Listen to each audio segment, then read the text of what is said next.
آئیے دوسرے حصے پر بات کرتے ہیں اس آیت کے، وَإِيَّاكَ نَسْتَعِينُ، اور تجھ سے ہی مدد چاہتے ہیں۔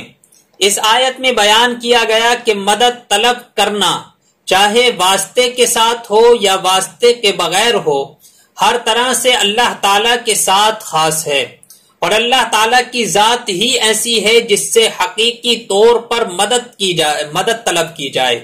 اعلیٰ حضرت امام احمد رضا فاضل بریلوی علیہ الرحمہ فرماتے ہیں، حقیقی مدد طلب کرنے سے مراد یہ ہے کہ جس سے مدد طلب کی جائے اسے بذات قادر، مستقل، مالک اور غنی، بے نیاز جانا جائے، کہ وہ اللہ تعالیٰ کی عطا کے بغیر خود اپنی ذات سے اس کام یعنی مدد کرنے کی قدرت رکھتا ہے۔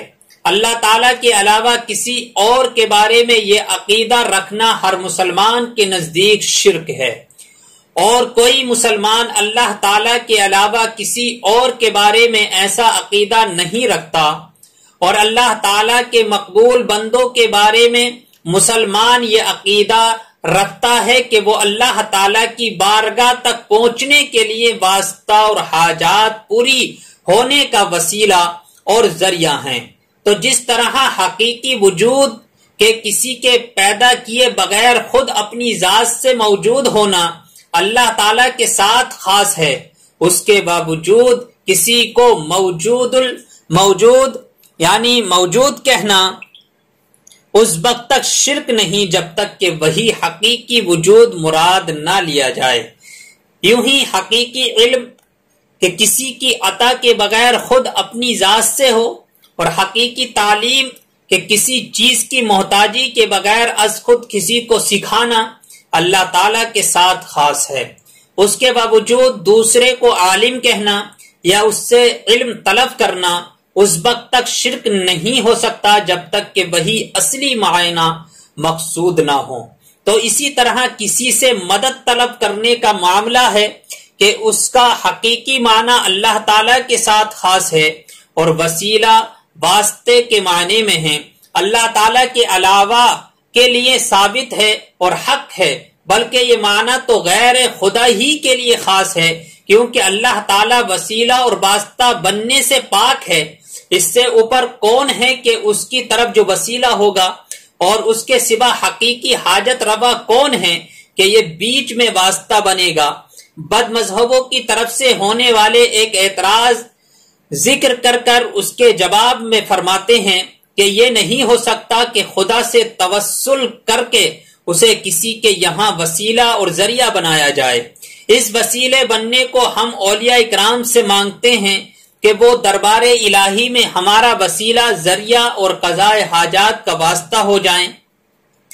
اس بے وقوفی کے سوال کا جواب اللہ تعالیٰ نے اس آیت کریمہ میں بھی دیا ہے، وَلَوْ أَنَّهُمْ إِذ ظَّلَمُوا أَنفُسَهُمْ جَاءُوكَ فَاسْتَغْفَرُوا اللَّهَ وَاسْتَغْفَرَ لَهُمُ الرَّسُولُ لَوَجَدُوا اللَّهَ تَوَّابًا رَحِيمًا، اور جب وہ اپنی جانوں پر ظلم یعنی گناہ کر تیرے پاس حاضر ہوں اور اللہ سے معافی چاہیں اور معافی مانگے ان کے لیے رسول، تو بے شک اللہ کو توبہ قبول کرنے والا مہربان پاؤ گے۔ کیا اللہ تعالیٰ اپنے آپ نہیں بخش سکتا؟ یعنی وہ بخش سکتا تھا، پھر کیوں یہ فرمایا کہ اے نبی تیرے پاس حاضر ہوں اور تو اللہ سے ان کی بخشش چاہے تو یہ دولت و نعمت پائیں گے۔ یہی ہمارا مطلب ہے جو قرآن کی آیت صاف فرما رہی ہے۔ زیر تفسیر آیت کریمہ کے بارے میں مزید تفصیل جاننے کے لیے فتاوی رضویہ کی جلد 21 موجود یعنی 21ویں جلد میں موجود اعلیٰ حضرت امام احمد رضا علیہ الرحمہ کا رسالہ مدد طلب کرنے والوں کے لیے امداد کی برکتیں کا مطالعہ کر سکتے ہیں۔ اللہ تعالیٰ کی عطا سے بندوں کا مدد کرنا اللہ تعالیٰ ہی کا مدد کرنا ہوتا ہے۔ آؤ اس پر بھی تھوڑی سی گفتگو کر لیتے ہیں۔ یاد رہے کہ اللہ تعالیٰ اپنے بندوں کو دوسروں کی مدد کرنے کا اختیار دیتا ہے، اور اس اختیار کی بنا پر ان بندوں کا مدد کرنا اللہ تعالیٰ ہی کا مدد کرنا ہوتا ہے۔ جیسے کہ غزوہ بدر میں فرشتوں نے آ کر صحابہ اکرام رضی اللہ تعالی عنہم کی مدد کی، لیکن اللہ تعالیٰ نے ارشاد فرمایا وَلَقَدْ نَصَرَكُمُ اللَّهُ بِبَدْرٍ وَأَنْتُمْ أَذِلَّةٌ، اور بے شک اللہ نے بدر میں تمہاری مدد کی جب تم بالکل بے سر و ساماں تھے۔ یہاں فرشتوں کی مدد کو اللہ تعالیٰ کی مدد کہا گیا۔ اس کی وجہ یہ ہے کہ فرشتوں کو مدد کرنے کا اختیار اللہ تعالیٰ کے دینے سے ہے، تو حقیقتاً یہ اللہ تعالیٰ ہی کی مدد ہوئی۔ یہی معاملہ انبیاء اکرام علیہ الصلاۃ والسلام اور اولیاء اعظام رحمت اللہ علیہ کا ہے کہ وہ اللہ تعالیٰ کی عطا سے مدد کرتے ہیں، اور حقیقتاً وہ مدد اللہ تعالیٰ ہی کی ہوتی ہے۔ جیسے حضرت سلیمان علیہ الصلاۃ والسلام نے اپنے وزیر حضرت آصف بن برقیہ رضی اللہ تعالی عنہ سے تخت لانے کا فرمایا، اور انہوں نے پلک جھپکنے میں تخت حاضر کر دیا۔